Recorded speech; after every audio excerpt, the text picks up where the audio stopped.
ఈ youth retreat యొక్క theme మీ అందరికీ తెలుసు అనుకుంటాను. How to overcome the world, లేకపోతే ఓవర్కమింగ్ ది వరల్డ్.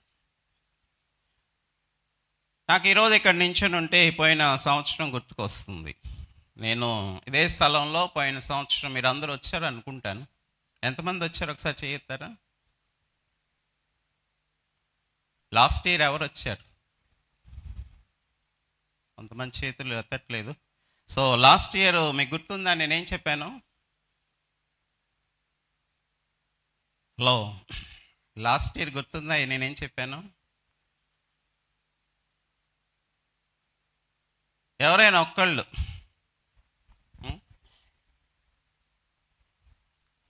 నోబడియా? సో ఈరోజు చెప్పేది కూడా మర్చిపోతారేమో. క్విక్గా నాకు 45 మినిట్సే ఉంది, నాకు 45 నిమిషాలు మాత్రమే ఉంది. దీనికి టైం అయిపోయింది అనుకోండి. ఎవరు లేరా? నాకు బాధ వేస్తుంది ఎవరు లేరని అంటే. అంతే వేస్ట్ అయిపోయింది అనుకుంటాను. ఒక సంవత్సరంలోనే మర్చిపోయారా? ఏబిసిడి ఈఎఫ్జి సాల్వేషన్ గురించి, ఏబిసిడి అంటే ఏ ఏంటి, బి ఏంటి, సి ఏంటి అన్న ప్రాథమిక విషయాలు మనం రక్షణ గురించి పోయిన సంవత్సరం విన్నాం. ఇప్పుడు గుర్తొచ్చిందా? గట్టిగా చెప్పారు, గుర్తొచ్చిందని. ఏ అంటే యాక్సెప్ట్, బి అంటే బిలీవ్, సి అంటే కన్ఫెస్, డి అంటే డెడికేట్, ఈ అంటే ఎంజాయ్, ఎఫ్ అంటే fill with the holy spirit, మంచిది. జి అంటే ఆల్వేస్ ఎవరిని మహింపరచాలి? Glorify the lord. హల్లెలూయా. ఈరోజు మన ముందున్న అంశం ఒక 45 మినిట్స్ మీరు కానీ మీ మనస్సుని లగ్నం చేయగలిగితే, నేను నాకు ఇవ్వబడిన టైంని ఎక్కువ తీసుకోను, ఓన్లీ 45 నిమిషాలు. దీనిలో నాకు ఇవ్వబడిన అంశం ఏంటంటే how to overcome the world. ఈ లోకమును ఎలా జయించాలి. సో నేను ప్రధానంగా 3 మెయిన్ పాయింట్స్ చెప్తాను. దానిలో నుంచి మనం క్లుప్తంగా కొన్ని విషయాలు నేర్చుకుందాం. ఎందుకంటే అంతా చెప్పడానికి మనకి ఇప్పుడు టైం ఉండదు. మొట్టమొదటిది, అసలు వరల్డ్ అంటే ఏంటి? What is the world? అసలు వరల్డ్ అంటే ఏంటి? ముందు అసలు లోకాన్ని జయించాలి అని అంటున్నాము అని అంటే అసలు లోకం అంటే ఏంటో తెలుసుకోవాలి కదా. మనం బిబ్లికల్గా వెళ్ళే ముందు సెక్యులర్గా చూద్దాం, అంటే లోకపరంగా ముందు ఆలోచన చేద్దాం. మీకు అనిపిస్తుంది అనుకుంటాను, వాట్ ఈస్ ద వరల్డ్ అంటే. నేను హీబ్రూ పదం ఒకటి అక్కడ తీసుకున్నాను. The Hebrew word for the world is ఎరెట్స్ అని ఉంది. ఎరెట్స్ అనే మాటకు అర్థం ఏంటంటే ఎర్త్ కానీ ల్యాండ్ కానీ. అంటే సామాన్యంగా మనం లోకము అంటే ఏమంటామంటే ఈ నేల కానీ లేకపోతే భూమి కానీ. హీబ్రూ మనుషులు లేకపోతే హీబ్రూ జాతి వాళ్ళు కేవలం ఈ పదాన్ని బట్టి వారు ఏం చేస్తారంటే ఆలోచన చేస్తారు. అంటే లోకము అంటే ఏంటంటే వారి దృష్టిలో ఈ భూమి లేకపోతే నేల. అందుకే జియోగ్రఫికల్గానే వాళ్ళు ఆలోచన చేస్తారు. అంటే వాళ్ళ మైండ్ సెట్ ఏంటంటే వరల్డ్ అంటే ఏంటంటే it's only geographical temporal extent అనమాట, ఏదో తాత్కాలికమైంది మాత్రమే. ఇది ఎవరి ఆలోచన? హీబ్రూ ఆలోచన. నేను ఎందుకు హీబ్రూ గ్రీక్ తీసుకుంటున్నానంటే బైబిల్ గ్రంథం, మీకు తెలియని వారికి చెప్తాను, బైబిల్ గ్రంథం 2 భాషల్లో రాయబడింది. ఓల్డ్ టెస్టిమెంట్ ఏమో హీబ్రూలో రాయబడింది, హెబ్రీ లాంగ్వేజ్లో రాయబడింది. అండ్ న్యూ టెస్టిమెంట్ కొత్త నిబంధన ఏంటంటే గ్రీకు భాషలో రాయబడింది. సో ఇప్పుడు మనం హీబ్రూ వర్డ్ చూసాం. నెక్స్ట్ ఇప్పుడు గ్రీక్ వద్దాం. ద మెయిన్ గ్రీక్ వర్డ్ ఉపయోగించబడింది ఏంటంటే లోకానికి, వరల్డ్ అనే పదానికి మెయిన్ గ్రీక్ వర్డ్ ఉపయోగించబడింది ఏంటంటే మీ అందరికీ తెలుసు అనుకుంటాను, కాస్మోస్.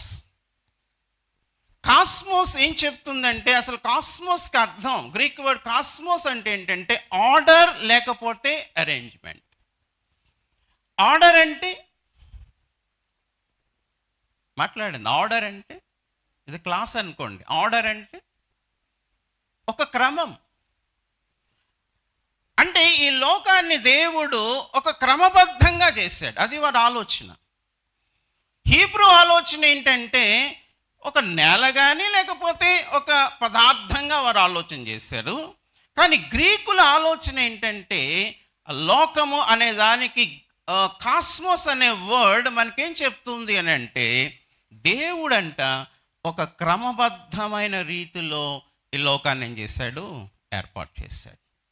ఒక దాన్ని ఏమనొచ్చు అంటే ఒక యునీక్ వేలో, ఒక అద్భుతమైన ఆర్డర్లో. అందుకే మీరు చూడండి, ఆదికాండం 1వ అధ్యాయంలో మనకు కనిపిస్తుంది.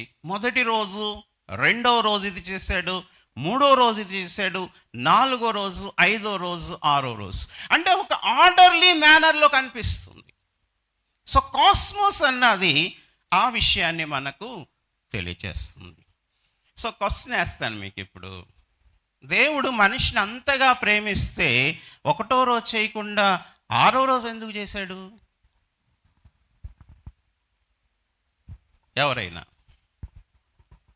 మనం అంటే దేవుడికి అంత ప్రేమ అయితే దేవుడు 6 రోజుల్లో ఈ సృష్టిని చేసినప్పుడు మొదటి రోజు ఎందుకు చేయకుండా 6వ రోజు ఎందుకు చేశాడు చెప్తారా? మన కోసం అన్నీ సిద్ధం చేసి అప్పుడు 6వ రోజు చేశాడు.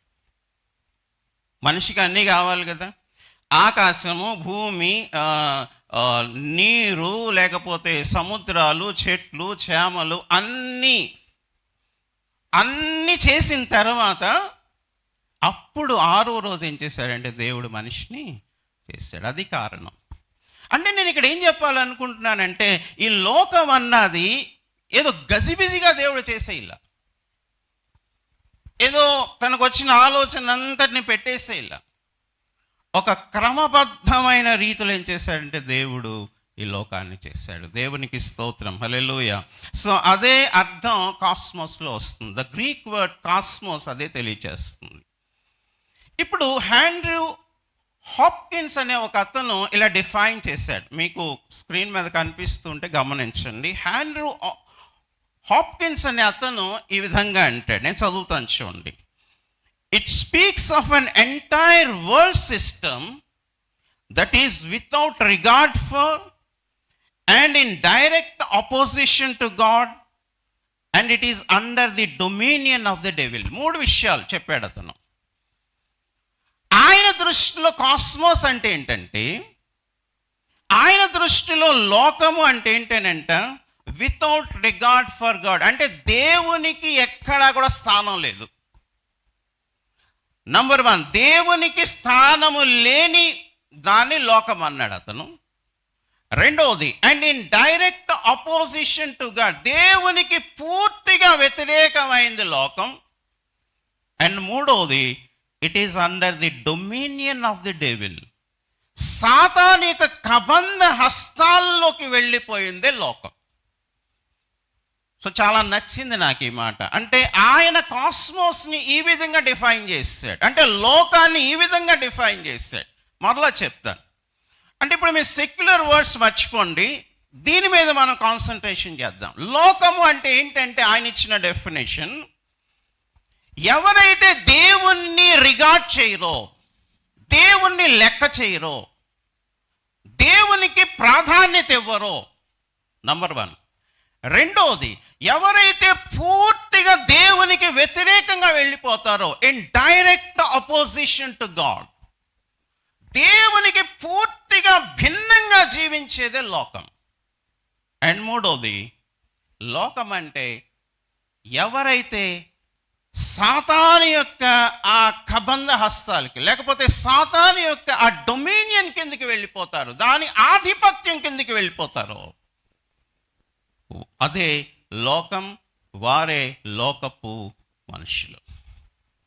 అందుకని ఇప్పుడు దేవుని బిడ్డలారా చాలా మనకి అర్థవంతంగా ఉంది. సో లోకం అంటే హీబ్రూ పదం అలాగే గ్రీకు పదం చూసాం, దాని డెఫినేషన్ చూసాం.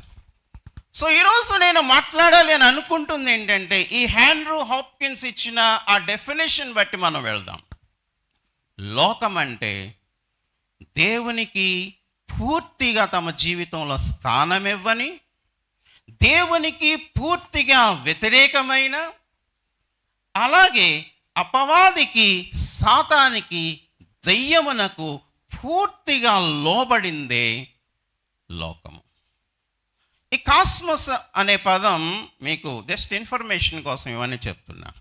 న్యూ టెస్టిమెంట్లో దాదాపు 188 సార్లు ఉంది కాస్మస్ అనే పదం. సో న్యూ టెస్టిమెంట్లో ఎక్కువ వాడబడింది అనమాట ఈ కాస్మస్ అనే పదం. సో ఇది సెక్యులర్ పరంగా ఆలోచన చేస్తాం. లోకం అంటే ఏంటి? ఇతనిచ్చిన డెఫినేషన్ చూసాం మనం, లోకం అంటే ఏంటో. దీన్ని పక్కకు వస్తే ఇప్పుడు మనం బిబ్లికల్గా ఆలోచన చేద్దాం. అసలు బైబిల్ ఏం చెప్తుంది లోకం గురించి? మనకు తెలుగులో కూడా ఒక కవి ఉన్నారు కదా, లోకం అంటే మట్టి కాదోయ్, లోకం అంటే మనుషులే. నిజమే కదా, లోకం అంటే జస్ట్ హీబ్రూ చెప్పినట్టు లోకం అంటే ఏదో నేల, భూమి కాదు. లోకం అంటే మనుషులు. బైబిల్ ఏం చెప్తుందో చూద్దాం. బైబిల్ లోకాన్ని 3 రకాలుగా చెప్తుంది. అందుకే నేను ఇచ్చిన మీకు మీ ముందున్న స్క్రీన్ మీద వస్తున్న దానిలో, according to the Bible world can be divided into 3 categories. 3 రకాలుగా ఏం చేయొచ్చు అంటే మనం లోకాన్ని గురించి ఆలోచన చేయొచ్చు. Number 1, the physical world. మొట్టమొదటిది ఈ భౌతికమైన లోకం. ఎవరైనా దగ్గర ఉన్న వాళ్ళు, నేను ఈ రెఫరెన్స్ చెప్తాను, చదువుతాను. అపోస్తుల కార్యములు 17వ అధ్యాయం 24వ వచనం చదువుదాం. ద ఫిజికల్ వరల్డ్ గురించి బైబిల్ చెప్తుంది చూడండి. అపోస్తుల కార్యములు 17వ అధ్యాయం 24వ వచనం.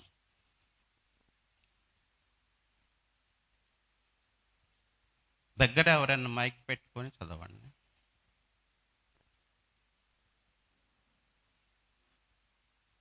లేకపోతే గట్టిగా ఎవరైనా చదవండి. అపోస్తుల కార్యములు 17వ అధ్యాయం 24వ వచనం ఏం చెప్తుంది? బైబిల్ ఫిజికల్ వరల్డ్ గురించి ఏం చెప్తుందో చూద్దాం.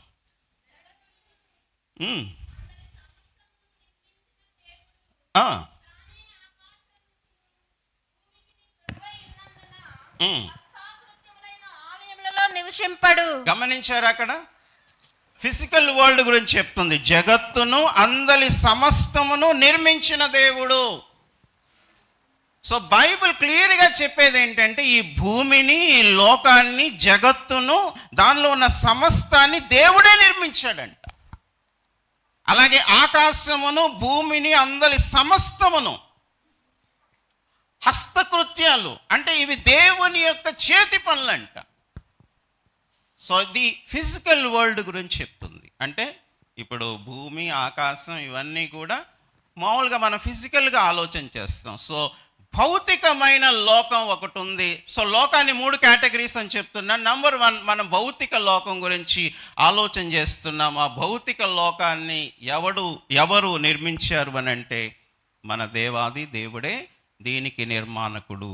రెండవది హ్యూమన్ వరల్డ్ అని ఉంది చూడండి.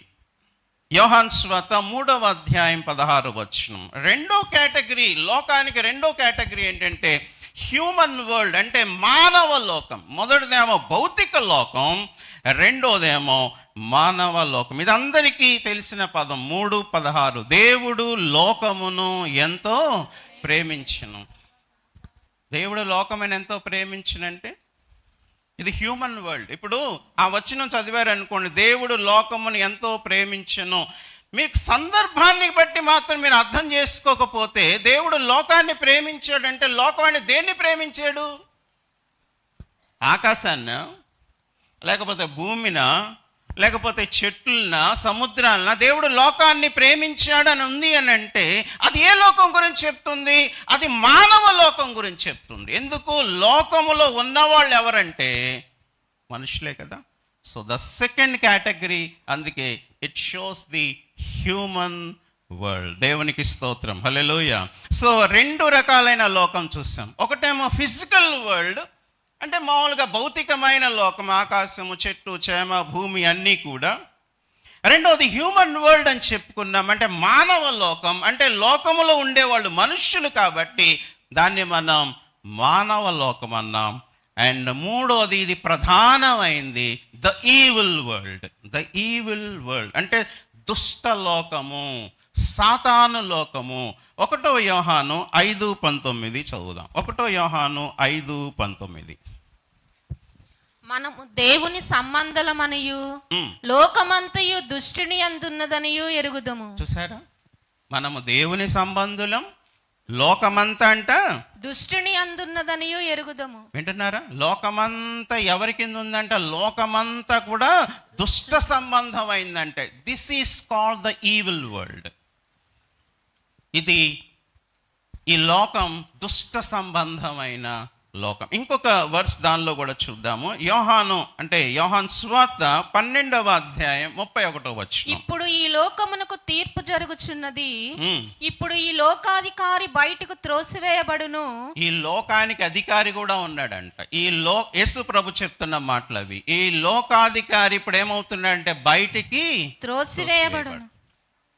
సో మూడో రకమైన లోకం గురించి బైబిల్ చెప్తుంది. అదేంటంటే ఈవిల్ వరల్డ్, దుష్ట లోకం. సో ఇప్పుడు మీకు ఒక ఐడియా వచ్చింది అనుకుంటాను. బైబిల్ మరలా చెప్తున్నాను, 3 రకాలైన లోకాల గురించి మాట్లాడుతుంది.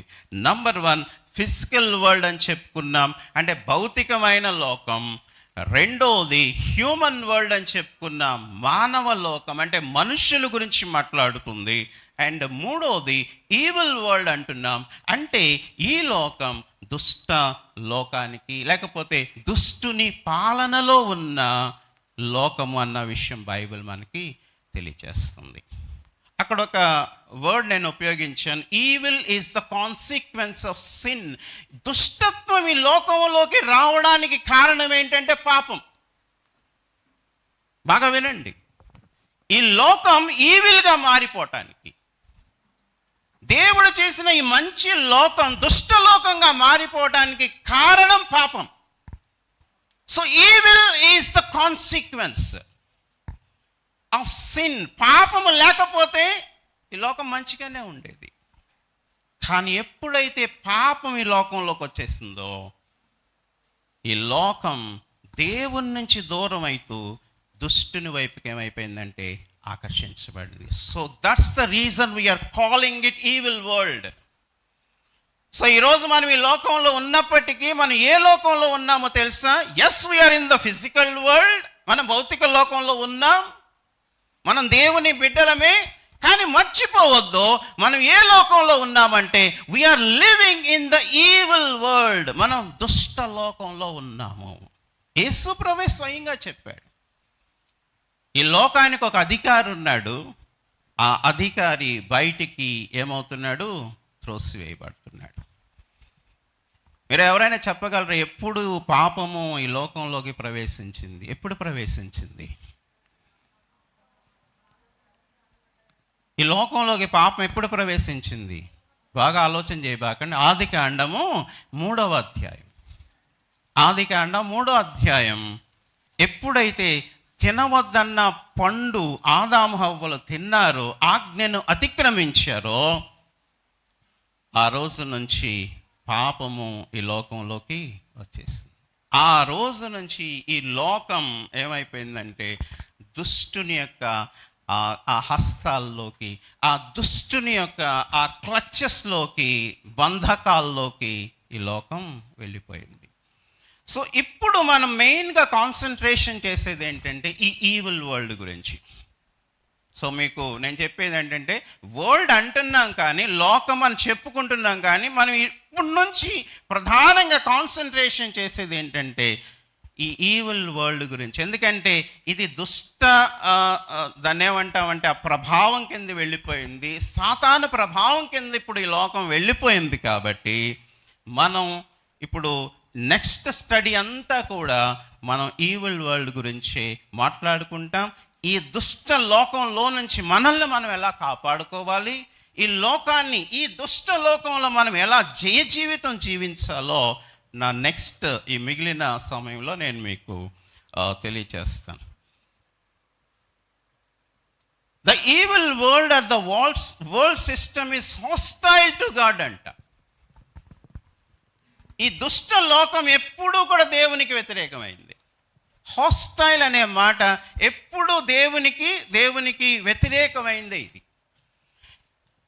3 కారణాలు ఇక్కడ నేను చెప్పాను ఎందుకు ఈ దుష్ట లోకం దేవునికి వ్యతిరేకంగా ఉంది. కారణం ఏంటి అని మనం ఆలోచన చేస్తే ఒక 3 మాటలు నేను అక్కడ ప్రస్తావించడం జరిగింది. ఎందుకు ఈ లోకం దేవునికి వ్యతిరేకమైంది? మొట్టమొదటిగా the world new not God అంటే అర్థం దేవుణ్ణి ఈ లోకం ఏం చేయలేకపోయిందంటే తెలుసుకోలేదు. ఎవరైతే దేవుణ్ణి తెలుసుకోరో వాళ్ళు దేవుని సంబంధులు కాదు, వాళ్ళు లోక సంబంధులు. ఎందుకు ఈ లోకం ఈవిల్గా ఉంది అంటే, ఎందుకు ఈ లోకం దుష్టుని కింద ఉంది అని అంటే, ఈ లోకం అంట దేవుణ్ణి తెలుసుకోలేదు. చదువుతామా? 1 కొరింథీ 1:21. దేవుని జ్ఞానానుసారముగా లోకము తన జ్ఞానము చేత దేవుని ఎరగకుండినందున. చూసారా? ఈ లోకం అంట తన జ్ఞానం చేత దేవుణ్ణి ఎరగలేదంట. ఈ లోకం దేవుణ్ణి ఎరగలేదు కాబట్టే, దేవుణ్ణి తెలుసుకోలేదు కాబట్టే ఇదేమైపోయిందంటే దేవునికి దూరం అయిపోయింది.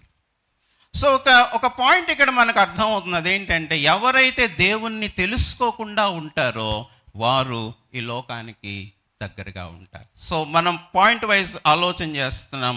ఎందుకు ఈ ఈవిల్ వరల్డ్ దేవునికి హాస్టైల్ అయిపోయింది, దేవునికి వ్యతిరేకం అయిపోయింది అని అంటే ఇది దేవుణ్ణి తెలుసుకోలేదు. The second point, the world hated Christ. క్రీస్తు ప్రభువుని ఏం చేసిందంటే ఇది నిర్ద్వందంగా తోసేసేసింది, లేకపోతే క్రీస్తు ప్రభువుని ద్వేషించేసింది. ఈ లోకం క్రీస్తుని ద్వేషిస్తుంది. యోహాను సువార్త 15:18 లోకము మిమ్మును ద్వేషించిన ఎడల మీకంటే ముందుగా నన్ను ద్వేషించునని మీరు ఎరుగుదురు. చూసారా? యేసు ప్రభు అంటున్నారు లోకం అంట మీకంటే ముందు నన్నేం చేస్తుంది? ద్వేషించింది. సో ఈ లోకం క్రీస్తు ప్రభుని ఏం చేస్తుందంటే ద్వేషిస్తుంది. సో మీరు ఎప్పుడు ఆశ్చర్యపడబాకండి. ఒకవేళ లోకం మిమ్మల్ని కూడా ద్వేషిస్తుంటే మీరు ఆశ్చర్యపడనక్కర్లేదు. ఎందుకంటే లోకం మనకంటే ముందు ఎవరిని ద్వేషిస్తుంది? So the world hates Christ. So 2 విషయాలు చూస్తాం. ఎందుకు ఈ ఈవిల్ వరల్డ్ దేవునికి దూరం అయింది అంటే ఇది దేవుణ్ణి తెలుసుకోలేదు, నంబర్ 1. రెండోది చెప్పండి, రెండోది ఏంటి? ఇది క్రీస్తు ప్రభువుని ఏం చేసింది? నిర్ద్వందంగా ద్వేషించింది. మూడోది, the works of the world are evil. ఈ లోకం చేసే పనులన్నీ కూడా దుష్టమైనవి కాబట్టే ఈ లోకం ఏం చేస్తుందంటే దేవునికి దూరం అయిపోయింది. అంతే కదా? మనం ఒక వ్యక్తికి ఎప్పుడు దూరం అవుతాం? నేను చెడ్డ పనులు చేస్తున్నాను అనుకోండి, నేను మీకు దూరం అయిపోతాను. మీరు చెడ్డ పనులు చేస్తున్నారనుకోండి, మీరు నాకు దూరం అయిపోతారు. సో చెడ్డ పనులు ఏం చేస్తాయంటే దేవునికి మనల్ని దూరం చేసేస్తాయి. సో ఈ లోకంలో ఉండే మనుష్యులు అనంట చెడ్డ పనులు చేసేవాళ్ళు కాబట్టి వీరేమైపోయారంటే దేవునికి దూరం అయిపోయారు. యోహాను సువార్త 7:7 చదువుదాం. యోహాను సువార్త 7:7. లోకము మేము ద్వేషింపనేరదు గాని దాని క్రియలు చెడ్డవని నేను దానిని గూర్చి సాక్ష్యం. దాని క్రియలు అందరూ చెప్పండి, దాని క్రియలు చెడ్డవి. సో ఎప్పుడు ఆశించబాకండి లోకంలో మంచి దొరుకుతుందని. బైబిల్ క్లియర్గా చెప్పేది, యేసు ప్రభు క్లియర్గా చెప్పేది ఏంటంటే లోకపు క్రియలు, the works of the world are evil. ఎప్పుడు లోకపు పనులు చెడ్డవిగానే ఉంటాయి. లోక పనులు చెడ్డవి కాబట్టే లోకం ఎప్పుడు కూడా దేవునికి దూరంగానే ఉంటుంది. సో 3 పాయింట్స్ ఈరోజు మనం చూస్తాం. ఎందుకు ఈ ఈవిల్ వరల్డ్ దేవునికి హాస్టైల్ అయిపోయింది, ఈ లోకం ఎందుకు దేవునికి దూరం అయిపోయింది అంటే కారణం మొదటిది అది దేవుని తెలుసుకోలేదు, రెండోది క్రీస్తుని ద్వేషించింది, అండ్ 3 దాని పనులు, దాని చర్యలు అన్నీ కూడా ఎట్లా ఉన్నాయి? చెడ్డవిగా ఉన్నాయి. అందుకే ఈ లోకానికి దేవునికి మధ్యలో ఏమొచ్చేస్తుందంటే వ్యత్యాసం వచ్చింది. అసలు దీని వెనుక మాస్టర్ మైండ్ ఎవరో ఇప్పుడు చూద్దాం. అసలు ఈ లోకానికి అసలు కర్త అంటాడు చూడండి, ఇందాక యేసు ప్రభు లోకాధికారి వస్తున్నాడు, నాకు వాడితో పని లేదు అని అంటాడు. సో అసలు మాస్టర్ మైండ్ ఎవడు, ఈ లోకాన్ని నడిపించేవాడు ఎవరు అని ఆలోచన చేస్తే ఒక 3 విషయాలు ఇప్పుడు చూద్దాం. The master mind behind the evil system. ఈ చెడ్డదైన లోకం వెనక ఎవరున్నారు? సో ఎవరో ఒకళ్ళు ఉండాలి కదా. ఇప్పుడు ఒక కారు మనం నడుపుతున్నాము అని అంటే దాన్ని నడిపేవాడు ఉండాలి, దాన్ని ఆపరేట్ చేసేవాడు ఎవడో ఉండాలి, అది నడుస్తూ ఉంటుంది. సో ఈ లోకం కూడా మీరు పొరపడొద్దు. మీరేమనుకుంటారంటే లోకం అంటే దేవుడు సృజించింది కదా, ఇప్పుడు దేవుని అధికారం కింద ఉంది కదా. కాదు అని బైబిల్ చెప్తుంది. దీని వెనక ఎవరున్నారో ఆలోచన చేద్దాం. ఎవరు దీని వెనక ఉంది? నంబర్ 1 చూద్దాం. The ruler of the world అంటుంది చూడండి బైబిల్. ఎక్కువగా న్యూ టెస్ట్మెంట్లోంచి మనం చూద్దాము. ద మాస్టర్ మైండ్ ఎవరు, దీని వెనక కర్త ఎవరు అని ఆలోచన చేస్తే యోహాను 12:31 ఇలా ఉంది చూడండి. యోహాను సువార్త 12:31. ఇప్పుడు ఈ లోకమునకు తీర్పు జరుగుచున్నది, ఇప్పుడు ఈ లోకాధికారి బయటకు త్రోసివేయబడును. లోకానికి అధికారి అంట, వాడే సాతాను, the ruler of the world. So యేసు ప్రభు కూడా ఒప్పుకుంటున్నాడు ఈ లోకానికి ఒక అధికారి ఉన్నాడని. ఈ లోకం వాడి అధికారంలో ఉంది అన్న విషయం స్వయాన యేసు ప్రభు ఒప్పుకుంటున్నాడు. సో యేసు ప్రభు ఒప్పుకున్నాడు అంటే మనం కూడా ఒప్పుకొని తీరాల్సిందే. సో ఈ లోకం సాతాను యొక్క అధికారం కింద ఉంది. He is the ruler. వాడు ఏం చేస్తున్నాడంటే దీన్ని రూల్ చేస్తున్నాడు. ఇంకొక వచనం చూద్దాం, 14:30. యోహాను 14:30. ఇకను మీతో విస్తరించి మాట్లాడను, ఈ లోకాధికారి వచ్చుచున్నాడు, ఈ లోకాధికారి వస్తున్నాడు, నాతో వానికి సంబంధం ఏమీ లేదు. ఎంత కేటగారికల్ గా చెప్పేశాడు, క్లియర్ గా చెప్పేశాడు యేసు ప్రభు. వాడికి నాకు ఎటువంటి సంబంధము లేదు. అగైన్ ఆ మాట వాడాడు యేసు ప్రభు. ఈ లోకానికి అధికారి అనేవాడు ఉన్నాడు. సాతాను ఈ లోకానికి అధికారి. He is the ruler. వాడికి నాకు ఎటువంటి సంబంధము లేదు. సో ఎవరు ఈ లోకం వెనక ఉంది? ద మాస్టర్ మైండ్ ఎవరిది? ఎవరు దీని వెనక ఉండి నడిపిస్తూ ఉన్నాడంటే సాతాను. వాడి పేరేంటంటే the ruler of the world. రెండవది ఇంకొక పేరు వాడికి ఇవ్వబడింది, the God of the world. The ruler of the వరల్డే కాదు కానీ the God of the world. 2 కొరింథీ 4:4 మనకు దాన్ని ఏమంటామంటే బాగా సుపరిచితమైన ఆ వచనం. 2 కొరింథీ 4:4. దేవుని స్వరూపి ఉన్న క్రీస్తు మహిమను కనపరచు సువార్త ప్రకాశము ప్రకాశింపకుండునట్లు, అంతే కదా, సువార్త ప్రకాశము వారికి ప్రకాశింపకుండా నిమిత్తము ఈ యుగ సంబంధమైన దేవత. ఈ యుగ సంబంధమైన దేవత. తెలుగులో ఏమో దేవత అని ఉంది, ఇంగ్లీష్లో ఎలా ఉంది అని అంటే the God of the world. ఈ యుగానికి దేవత. ఈ యుగానికి దేవత ఇంకొక పేరు. వాడు ఏం చేస్తున్నాడంటే, ఇప్పుడు నేను మీకు బోధిస్తూ ఉంటాను, మీరు ఈ మాటలు వినకుండా ఏం చేస్తాడంటే ఆటంకాలు కల్పించటమో లేకపోతే మన కన్నులకు కనబడకుండా చేయటమో. అదే రాస్తుంది, దేవుని స్వరూపి అయిన క్రీస్తు మహిమ కనపరిచే ఈ సువార్త ప్రకాశం మనకు కనపడకుండా ఉండాలి అని అంటే ఈ యుగ సంబంధమైన దేవత ఏం చేస్తున్నాడంటే మన మనోనేత్రాలకి. సో ఇది the God of the world చేసే పని. So the ruler of the world అని చెప్పుకుంటున్నాం. ఈ లోకం వెనుక ఉన్నది సాతాను, వాడి పేరు the ruler of the world అని చెప్తున్నాం. రెండోది the God of the world అనే పేరు వాడికి. ఇలా వాక్యం చెప్తూ ఉంటే, స్వార్థ చెప్తూ ఉంటే వినకుండా ఏం చేస్తూ ఉంటాడంటే మనోనేత్రాలకి గుడ్డితనాన్ని కలగచేస్తాడు. అండ్ మూడోది ఇంకో మంచి పేరు the prince of the world. ఇంకొక మాట లేకపోతే ఇంకొక హోదా వాడికి ఇవ్వబడింది ఏంటంటే the prince of the world. ఎఫెసీ పత్రిక 2వ అధ్యాయం 2వ వచనం. ఎఫెసీ మీరు పత్రిక వాటిని చేయిచు వాయుమండల సంబంధమైన అధిపతిని అనగా అవిధేయులైన వారిని ఇప్పుడు చాలమ్మ. వాయుమండల సంబంధమైన అధిపతి, the prince of the world. ఇంకొక పేరు ఉంది బైబిల్లో. ఎవడంటే సాతాను. ఎవరంట? వాయుమండలానికి అధిపతి. He is the prince of the world. So నేను ఏం చెప్పే ప్రయత్నం చేస్తున్నానంటే బైబిలు లోకము దేని కింద ఉందో అన్న విషయాన్ని మనకు తెలియజేస్తుంది. కారణం ఏంటి? ఎందుకు సాతాను హస్తాల్లోకి లోకం వెళ్ళిపోయింది? కారణం నేను స్టార్టింగ్లోనే చెప్పాను. పాపము ఈ లోకములోనికి రావడం వల్ల ఈ లోకం ఏమైపోయిందంటే ఆ సాతాను ఆ డొమినియన్ కిందికి, వాడి యొక్క అధికారం కిందికి ఈ లోకం వెళ్ళిపోయింది.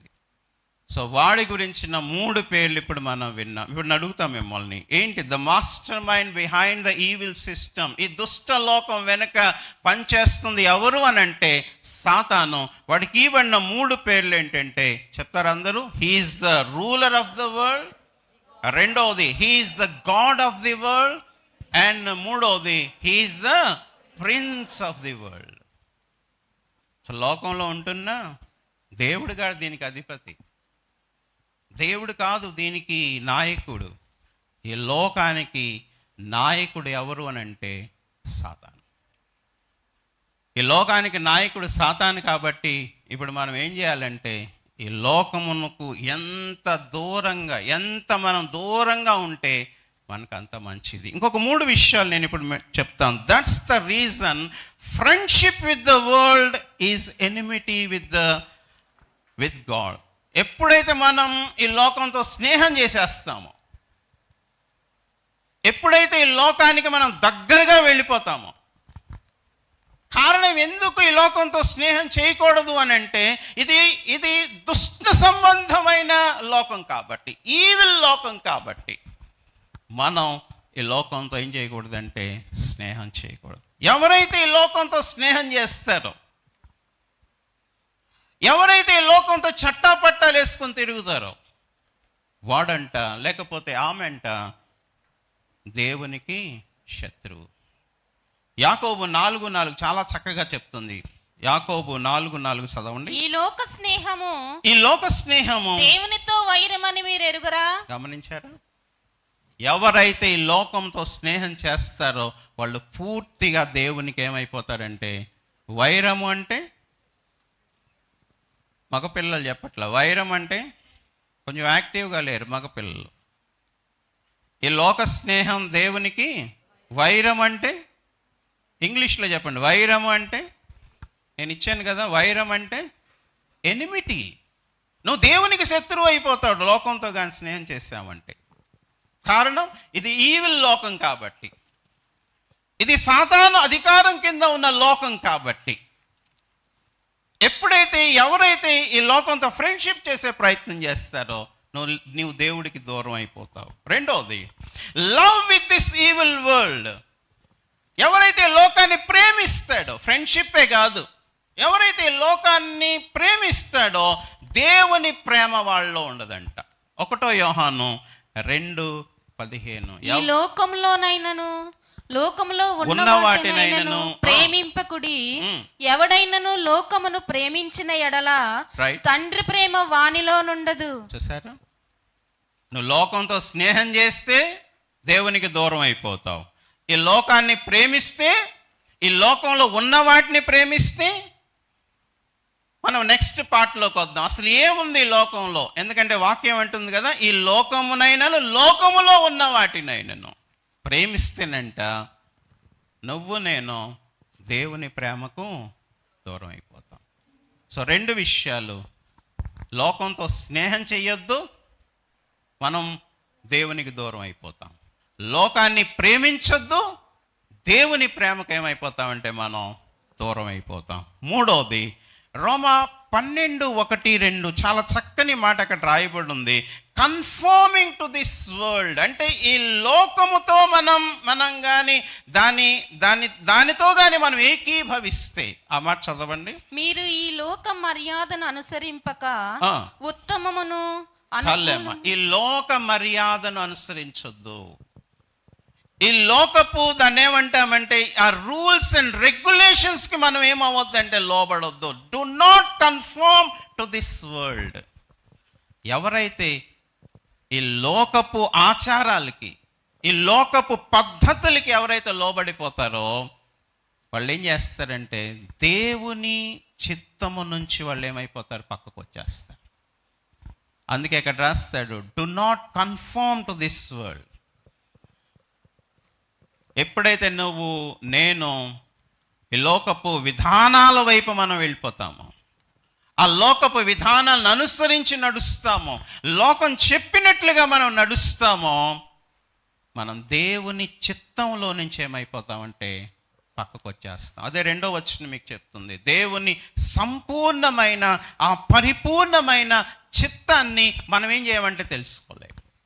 సో 3 విషయాలు నేను క్లియర్గా మీకు చెప్పాను. మొట్టమొదటిది దేవుని స్నేహం, లోకంతో స్నేహం మిమ్మల్ని దేవుని నుంచి దూరం చేసేస్తుంది. రెండవది లోకముతో ప్రేమ మిమ్మల్ని ఏం చేస్తుందంటే దేవుని ప్రేమ నుంచి దూరం చేసేస్తుంది.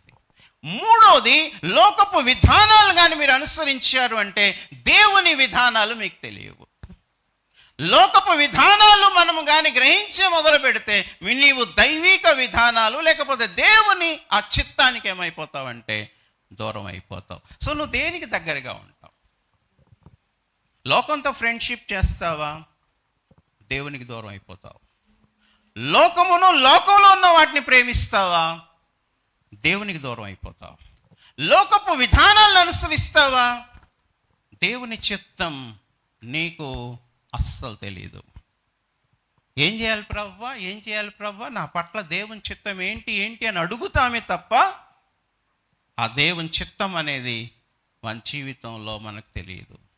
కనుక దేవుని బిడ్డలారా, లోకంతో స్నేహం చేయొద్దు, లోకాన్ని ప్రేమించొద్దు, లోకపు విధానాలకు మనం ఏం చేద్దామంటే దూరంగా ఉండిపోదాం. నెక్స్ట్ స్టెప్కి వద్దాం. అసలు ఈ లోకంలో ఏముంది ఇప్పుడు చూద్దాం. ప్రత్యేకమైన లేకపోతే నేను చివరిలోకి వచ్చాను, ఏముంది అసలు ఈ లోకంలో, దాని మీద నేను ఎక్కువగా కాన్సన్ట్రేషన్ చేయాలనుకుంటున్నాను. ఏముంది లోకం? ఇందాక చదివారు కదా యోహాను సువార్త 2:15 అసలు ఏముంది లోకంలో? లోకంలో 3 ఉన్నాయంట. ఒకసారి 1 యోహాను 2:15 తీసి పెట్టుకోండి. 1 యోహాను 2:15 ఏముంది లోకంలో? ఈ 3 సాతాను యొక్క స్కీమ్స్ అంట. సాతాను మన మీద ప్రయోగించే ప్రయోగాలు, ఈ 3 ప్రయోగాలు. ఏముంది లోకంలో? తెలుగులో చదవండి. నేను లోకంలో ఉన్నదంతయు అనగా శరీరాశయు, లస్ట్ ఆఫ్ ది ఫ్లెష్ అని ఉంది ఇంగ్లీష్లో, నేత్రాశయు, లస్ట్ ఆఫ్ ది ఐస్ అని ఉంది ఇంగ్లీష్లో, జీవపు డంబమును, ది ప్రైడ్ ఆఫ్ లైఫ్. ఏముంది లోకంలో? చాలా క్లియర్గా 1 యోహాను 2:15 క్లియర్గా చెప్పేసింది అసలు లోకంలో ఏముందో. లోకంలో ప్రధానంగా 3 ఉన్నాయి. ఒకటి శరీరాశ. తెలుగులో ఆశ అని ఉంది కానీ, వింటున్నారు అందరూ, శరీర ఆశ అని ఉంది కానీ ఇంగ్లీష్లో ఎలా ఉందంటే లస్ట్ అని ఉంది. లస్ట్ అంటే ఆశ, అంటే ఇంకా ఆశకు మించి అన్నమాట లస్ట్. కొన్నిసార్లు ఈ లస్ట్ అనే పదం దేనికి ఉపయోగించారంటే కొన్ని మనం అపవిత్రమైన లేకపోతే హేయమైన మనకి పరిశుద్ధం కాని దానికి ఉపయోగించే పదంలో లస్ట్ అన్న పదం ఉపయోగించారు. తెలుగులో అయితే వేగ్గా రాసేసారు లోక ఆశ అని. కానీ ఇంగ్లీష్ పరంగా మీరు వెళ్తే ద లస్ట్, అది ఒక అపవిత్రమైన ఆలోచన. ఎక్కువగా ద సెక్షువల్ రిలేషన్స్ గురించి మాట్లాడేటప్పుడు the lust of sexual Dzire అన్న పదం ఉపయోగించినప్పుడు అంటే అపవిత్రమైన శరీర సంబంధమైన కోరికల గురించి వాడేటప్పుడు వాడే మాట అన్నమాట ఇది ది లస్ట్. సో ఇంగ్లీష్ కొంచెం అంటే కన్వే అవుతుంది దేవుడు ఏమని చెప్పాలనుకుంటున్నాడో. The lust of the flesh. So లోకంలో ఏమున్నాయని అంటే 3 ఉన్నాయి. The lust of the flesh, the lust of the eye and the pride of life. ఏంటి లస్ట్ ఆఫ్ ది ఫ్లెష్ అంటే శరీరంతో ఎప్పుడెప్పుడు అంటే ఈ శరీరాన్ని సాతాను ఉపయోగిస్తాడనమాట. ఈ శరీర కోరికలు ఎలా తీర్చుకోవాలి, ఈ శరీరాన్ని వాడి ఎలా ఈ శరీరము ఉపయోగించి చెడ్డ ఆలోచనలు కలగజేసి మనల్ని దేవుడి నుంచి దూరం చేస్తాడు. రెండవది ఈ కన్ను ద్వారా, అంటే ఈ చూడటం ద్వారా, చెడ్డ వాటిని చూడటం ద్వారా మనలో ఒక రకమైన చెడ్డ ఆలోచనలు కలగచేసి దేవుడి నుంచి దూరం చేస్తాడు. And the pride of life అంటే నేను ఒక మాట అక్కడ రాసేది చూడండి, బీయింగ్ యారోగెంట్ అండ్ బోస్ట్ఫుల్. అంటే నేనే అన్నీ చేయగలను, లేకపోతే జియోపు డంభం అన్నమాట. ఒక రకమైన అతిశయం, ఒక రకమైన గర్వం అన్నమాట. నేనే నేనే నేనే నేనే అన్నీ కూడా చేయగలను. ఇది సాతాను ఏదైనా వనంలోనే ప్రయోగించాడు తెలుసా మీకు? కావాలంటే తర్వాత ఇస్తానులేండి, ముందు మీరు వినండి, రాసేసుకుంటున్నా చాలామంది. ఏదైనా వనంలోనే ప్రయోగించాడు. ఒకసారి 3వ అధ్యాయం తీయండి, ఆదికాండం 3వ అధ్యాయానికి రండి. ఆదికాండం 3వ అధ్యాయం. ఆదాము హవ్వ దగ్గరికి వచ్చినప్పుడు మనకి ఆ 3 కనిపిస్తాయి చూడండి. ఆదికాండం 3వ అధ్యాయము 3వ వచనం, లేకపోతే 6వ వచనం. స్త్రీ ఆ వృక్షము, బాగా వినండి, స్త్రీ ఆ వృక్షము ఆహారమునకు మంచిదియు కన్నులకు అందమైనది. ఆహారమునకు మంచిది అని అంటే ఇట్స్ లస్ట్ ఆఫ్ ఫ్లెష్. కన్నులకు అందమైనది, లస్ట్ ఆఫ్ ఐస్ అని ఉంది. కన్నులకు అందంగా కనిపించింది.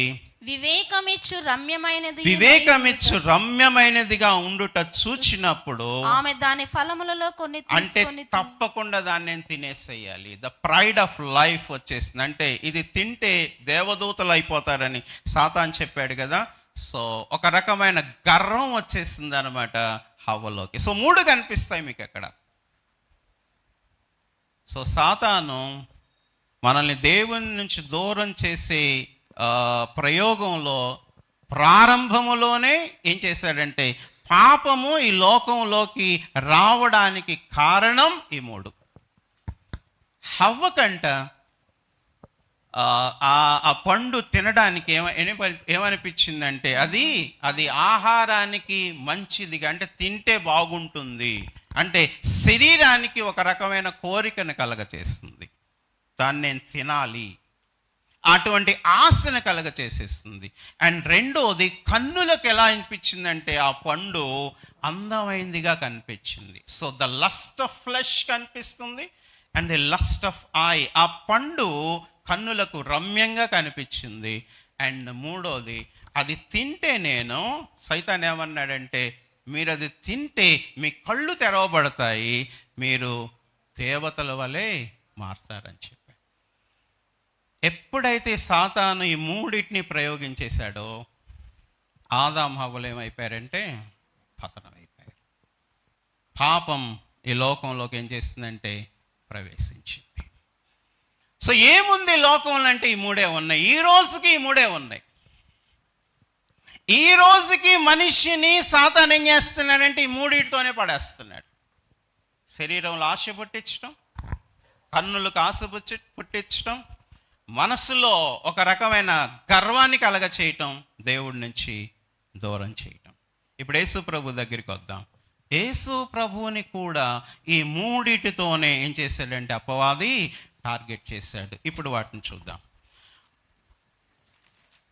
మీకు నేను follow the example of Jesus Christ అనేటప్పుడు చెప్పేటప్పుడు చెప్పుకుందాం. కాకపోతే జస్ట్ మనం చూద్దాం. లూకాసు వార్త 4వ అధ్యాయం తీసుకోండి. లూకాసు వార్త 4వ అధ్యాయం. ఆదాము హవ్వల్ని ఎలా అయితే టార్గెట్ చేశాడో ఈ 3తోటి యేసుక్రీస్తు ప్రభువును కూడా టార్గెట్ చేశాడు. చూడండి లూకాసు వార్త 4వ అధ్యాయము 1 నుంచి 13 వచనాలు. మొదటిది 3వ వచనం, మొట్టమొదటిది 3వది. అపవాది నీవు దేవుని కుమారుడు అయితే రొట్టె అగునట్లు ఈ రాతితో చెప్పమని ఆయనతో చెప్పెను. చూసారా, శరీర ఆశ. నీకు ఆకలేస్తుంది కదా, అప్పుడు యేసు ప్రభు వారు 40 days ఉపవాసం ఉన్నారు, ఫాస్టింగ్ చేస్తున్నారు. యేసు ప్రభు ఆకలిగా ఉన్నారు. అపవాది వచ్చి అంటున్నాడు, ఈ రాయిని ఏం చెయ్యి, రొట్టెగా చేసుకో. అప్పుడు ప్రభు చెప్పాడు, మనుష్యుడు రొట్టె వలన మాత్రము తర్వాత మనం చెప్పుకుందాం. కాకపోతే టార్గెట్ చేసే యేసు ప్రభువును కూడా శరీర ఆశను కలగ చేశాడు. ఈ రాయిని ఏం చేసుకో, రొట్టెగా మార్చుకో. రెండవది 8వ వచనం చూద్దాం, లేకపోతే 6వ వచనం. అప్పుడు అపవాది ఆయనను తీసుకొని పోయి భూలోక రాజ్యములన్నిటిని ఏం చేశాడంటే ఒక నిమిషంలో ఆయనకి ఏం చేశాడు, చూపించి. రెండో శోధన, రెండో టెంప్టేషన్ ఏంటో తెలుసా? ఆయన ఒక ఎత్తైన పర్వతం మీదకి తీసుకెళ్ళంట, ఈ భూలోక రాజ్యములన్నిటిని ఒక్క నిమిషంలోనే చూపించేశాడంట. ఒక్క నిమిషంలోనే చూడమని చెప్పాడు. అంటే the lust of the eye. యేసు ప్రభు కూడా ఆ నేత్రాశ అన్నిటినీ చూపించేసేసి, ఇవి నేను నీకు ఇస్తాను, ఇవి నేను నీకు ఇచ్చేస్తాను, నువ్వు నాకు మొక్కావంటే నేను నీకు ఇస్తానని చెప్పాడు. 3వది, కిందికి వద్దాం. కాబట్టి నువ్వు నాకు మొక్కితివా. అవసరం లేదమ్మా, కిందికి వద్దాం. 3వది చూద్దాం, 9వ వచనం. పిమ్మట ఆయనను యెరూషలేమునకు తీసుకొని పోయి దేవాలయపు శిఖరమున ఆయన నిలవబెట్టి, నీవు దేవుని కుమారుడు అయితే ప్రూవ్ చేసుకో, నువ్వు దేవుని కుమారుడు అయితే ఏం చెయ్యి, ఇక్కడి నుంచి కిందికి. నేను దేవుని కుమారుడు కాదా? ప్రైడ్ వచ్చేస్తుంది కదా అప్పుడప్పుడు మనతో, అసలు నువ్వు మగాడు అయితే దూకరా అంటాను. నేను మగాడిని కదా, లేకపోతే నేను చేయలేనా? ఒక రకమైన ప్రైడ్. నువ్వు దేవుని కుమారుడు అయితే దూకేసాయి కిందకి. సో 3వది ది ప్రైడ్ ఆఫ్ లైఫ్. మీరు అర్థం చేసుకుంటారు అనుకుంటున్నాను. ఏ మూడిటితో అయితే ఏదేను వనములో ఆదాము హవ్వను పడగొట్టేశాడు, lust of the flesh, lust of the eye and the pride of the life, same అవే మూడిటితోటి యేసు ప్రభువును కూడా పడగొట్టాలనుకున్నాడు. శరీరాశని కలగజేశాడు, నేత్రాలకు చూపించాడు, అన్నీ చూపించాడు, ఒక రకమైన అతిశయాన్ని క్రియేట్ చేశాడు. నువ్వు దేవుని కుమారుడువా కాదా, అతిశయాన్ని కలగజేశాడు. కానీ ఎక్కడ ఆదాము హవ్వలు ఫెయిల్ అయిపోయారో, ఎక్కడ ఆదాము హవ్వలు పడిపోయారో సాతాను యొక్క ఆలోచనలకి, అక్కడ యేసు ప్రభు ఏం చేశారు, ఈ మూడింటిని చేయించారు. సో లోకంలో ఏమున్నాయి? లోకంలో 3 ఉన్నాయి.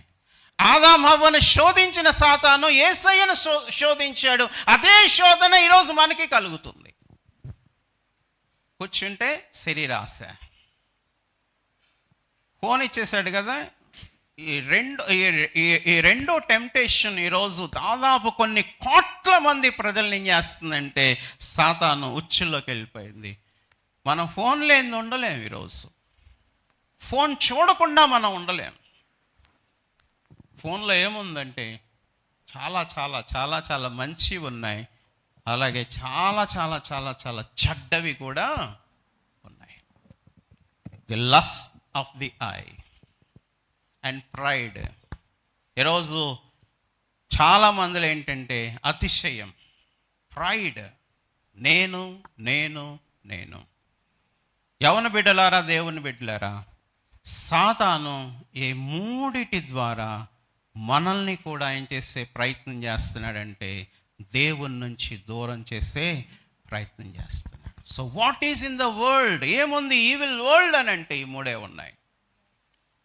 దీస్ ఆర్ ద 3 టార్గెట్స్ అన్నమాట సాతానికి. ఈ రోజుకి సాతాను ఉపయోగించే ఈ టార్గెట్స్ ఈ 3, ఇంకేమి లేవు. మీరు ఏమి తెచ్చుకున్నా ఈ మూడిట్లోనే ఇమిడి ఉంటాయి. ఎవరు పడిపోయినా ఈ మూడిటి ద్వారానే పడిపోతారు. దావీదు దేని ద్వారా పడిపోయాడు? దావీదు ఒక స్త్రీని చూశాడు. ఎంతో దేవునికి దగ్గరగా భక్తిపరుడుగా ఉన్న దావీదు చూశాడు, నేత్రాశలో పడిపోయాడు. ఆ నేత్రాశ శరీరాశకు వచ్చేసేస్తుంది. పాపం చేశాడు, దేవునికి దూరం అయిపోయాడు. మీరు గమనించండి, బైబిల్ మొదటి నుంచి చివరి వరకు సాతాను ప్రయోగించే స్కీమ్స్ ఇవి, టార్గెట్స్ ఇవి. అండ్ ఈ రోజుకి మనల్ని కూడా వీటితోనే పడగొట్టాలనుకుంటున్నాడు. అండ్ లాస్ట్ అండ్ ఫైనల్, మనం ఎలా ఓవర్కమ్ అవుదాం? జస్ట్ ఒక 5 minutes తీసుకొని నేను ముగిస్తాను. ఎలా మరి జయించాలి వీటి మూడింటిని? How to overcome. లోకం అంటే ఏంటో చెప్పుకున్నాం, ఈ లోకం దేని కింద ఉందో చెప్పుకున్నాం, ఈ లోకానికి అధికారం ఎవడో చెప్పుకున్నాం, ఈ లోకం ఎందుకు దేవునికి దూరం అయిపోయిందో చెప్పుకున్నాం, అసలు ఈ లోకంలో ఏముందో చెప్పుకున్నాం. ఇప్పుడు లాస్ట్ అండ్ ఫైనల్, ఈ లోకాన్ని మరి ఎలా జయించాలి? దీనికి 3 strategies లేకపోతే 3 rules నేను పాయింట్అవుట్ చేశాను. ఇవి ఫాలో అవుదాం. నేను అంటాను, ఖచ్చితంగా మనం ఈ లోకాన్ని జయించగలం. Have love for the Lord. Number 1, have love for the Lord. Love for the world కంటే లవ్ ఫర్ ద లార్డ్. దేవుని ప్రేమించండి, అంతే. ఎవరైతే దేవుని ప్రేమిస్తారో క్రమేపీ లోకపు ప్రేమల నుంచి పక్కకు వచ్చేస్తాం. అంతే కదా? నేను ఒక దాన్ని ప్రేమించాను అని అంటే ఇంకొక దాన్ని ద్వేషిస్తాను. ఒక మాట ఉంటుంది బైబిల్లో, దేవుడు యాకోబును ప్రేమించాడు. దాని అర్థం ఏంటంటే తన అన్నయ్యన ఏసావుని ఏం చేశాడు? ద్వేషించాడు. నువ్వు ఒక దాన్ని ప్రేమిస్తే ఇంకొక దాన్ని ద్వేషించాల్సిందే. సో లోకాన్ని నువ్వు ద్వేషించాలి అని అంటే, నువ్వు లోకాన్ని ప్రేమించకుండా ఉండాలి అని అంటే నువ్వు దేవుణ్ణి ప్రేమించాలి. So have love for the world. ఈ రోజు నుంచి దేవుని పట్ల అపారమైన ప్రేమను పెంచుకుందాం. దేవునికి దగ్గరగా జీవిద్దాం. నాకు గుర్తుకొచ్చేది బెస్ట్ ఎగ్జాంపుల్ యోసేపు. యోసేపు దేవుని ఎంతగానో ప్రేమించాడు. ఎంతగా ప్రేమించాడు అని అంటే, పాపము తన దగ్గరకు వచ్చినా సరే, పాపం తన ముందు కనపడుతున్నా సరే, ఆ పాపము నుంచి పారిపోవడానికి గల కారణం ఏంటంటే యోసేపు దేవుణ్ణి ప్రేమించాడు. అంతగా ప్రేమించాడు. దేవుడు అంటే అపారమైన గౌరవం. So the first strategy, how to overcome the world అంటే ద ఫస్ట్ స్ట్రాటజీ, దేవుణ్ణి ఎక్కువగా ప్రేమించండి. మీ అమ్మా నాన్న కంటే కూడా దేవుణ్ణి ఎక్కువగా ప్రేమించండి. మీ అమ్మా నాన్న కంటే కూడా బైబిల్ని ఎక్కువగా ప్రేమించండి, వాక్యాన్ని ఎక్కువగా ప్రేమించండి. మనం ఎప్పుడైతే దేవుణ్ణి అమితంగా ప్రేమిస్తామో, యేసు ప్రభుని అడిగారు, ఏంటయ్యా మొట్టమొదటి ఆజ్ఞ ఏంటంటే, ఏమని చెప్పారు యేసు ప్రభు? నీ పూర్ణ హృదయముతోనూ, నీ పూర్ణ ఆత్మతోనూ, నీ పూర్ణ మనస్సుతోనూ, నీ పూర్ణ వివేకముతోనూ ఎవరిని ప్రేమించు? దేవుణ్ణి ప్రేమించు. హల్లెలూయా. గట్టిగా చెప్తారా హల్లెలూయా? నాకు నీరసం వస్తుంది. హల్లెలూయా. నాకు ఆవేశంతో పాటు నీరసం వస్తుంది. హల్లెలూయా. ఎవరిని ప్రేమించాలా? నువ్వు దేవుణ్ణి ప్రేమిస్తే లోకాన్ని ప్రేమించు. The second point, follow the example of Jesus Christ. యేసు ప్రభు ఎగ్జాంపుల్ ఫాలో అవ్వు. ఏంటి యేసు ప్రభు ఎగ్జాంపుల్? ఇందాక మీకు చెప్పాను, యేసు ప్రభు సైతాన్ని 3 టార్గెట్ చేశాడు. యేసు ప్రభు ఏం ఉపయోగించాడు? 3 దేవుని వాక్యం ఉపయోగించాడు. దేవుని వాక్యం ఎలా చెప్తుంది? దేవుని వాక్యం ఇలా చెప్తుంది, దేవుని వాక్యం ఇలా చెప్తుంది. తర్వాత మీరు చదువుకోండి లూకా సువార్త 4వ అధ్యాయంలో ఆయన దేవుని వాక్యాన్ని ఉపయోగించాడు. వచ్చి అంటాడు, ఈ రాళ్ళను రొట్టెలుగా చేసుకో అంటే ఇలా రాయబడి ఉంది, అలా రాయబడి ఉంది అంటాడు. So follow the example of Jesus Christ. So ఎప్పుడైనా అపవాది మన దగ్గరికి వచ్చి శోధించే ప్రయత్నం చేసినప్పుడు వాక్యాన్ని ఉపయోగిద్దాం. వాక్యము ఖడ్గంతో పోల్చబడింది, 2 అంచులు గల ఖడ్గంతో పోల్చబడింది. ఎప్పుడైతే మన జీవితాల్లో అపవాది ఇటువంటి ఆలోచనలు క్రియేట్ చేస్తాడో, use the word, use the sword అంటాను. Use the word and use the sword.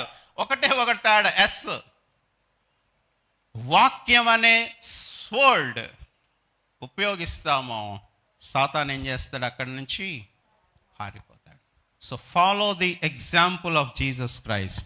యేసు ప్రభు వాక్యాన్ని ఏం చేశారు? ఉపయోగించారు. అండ్ ఫైనల్ పాయింట్ నేను చెప్పేది ఏంటంటే, final strategy, be led by the Holy Spirit. పరిశుద్ధాత్మ చేత ఏం చేయబడదాం? నడిపించబడదాం. ఎవరైతే దేవుని ఆత్మ చేత నడిపించబడతారో వారు శరీర ఇచ్చల్ని ఏం చేస్తారని ఉందంటే బైబిల్ చేయిస్తారని ఉంది. ఆ ఒక్క వచనం నేను చదివి నేను ముగిస్తాను. రోమాపత్రిక 8వ అధ్యాయము 14వ వచనం. దేవుని ఆత్మ చేత ఎందరు నడిపించబడుదురో వారందరూ దేవుని కుమారులై ఉంటారు. 13వ వచనం, వారందరూ కూడా ఏం చేస్తారంటే శరీర క్రియలను ఏం చేస్తారంటే చంపేస్తారు ఆత్మ ద్వారా. అందుకే అంటాడు ఆత్మ చేత శరీర క్రియలను ఏం చేయండి? చంపండి. So these are the 3 strategies, 3 rules. Love your Lord and follow the example of Jesus Christ. యేసు ప్రభు అనుసరించిన ఎగ్జాంపుల్ అనుసరించండి. అండ్ 3వది పరిశుద్ధాత్మ యొక్క నడిపింపు కలిగి ఉందాం. మనం ఆరాధించే దేవుడు త్రియేక దేవుడు. సో దేవుని ప్రేమిద్దాం, యేసయ్యను అనుసరిద్దాం, పరిశుద్ధాత్మ చేత నడిపించబడదాం. ఖచ్చితంగా మనము ఈ లోకాన్ని ఏం చేయగలము? జయించగలము. దేవుడు మిమ్మల్ని దీవించునుగాక.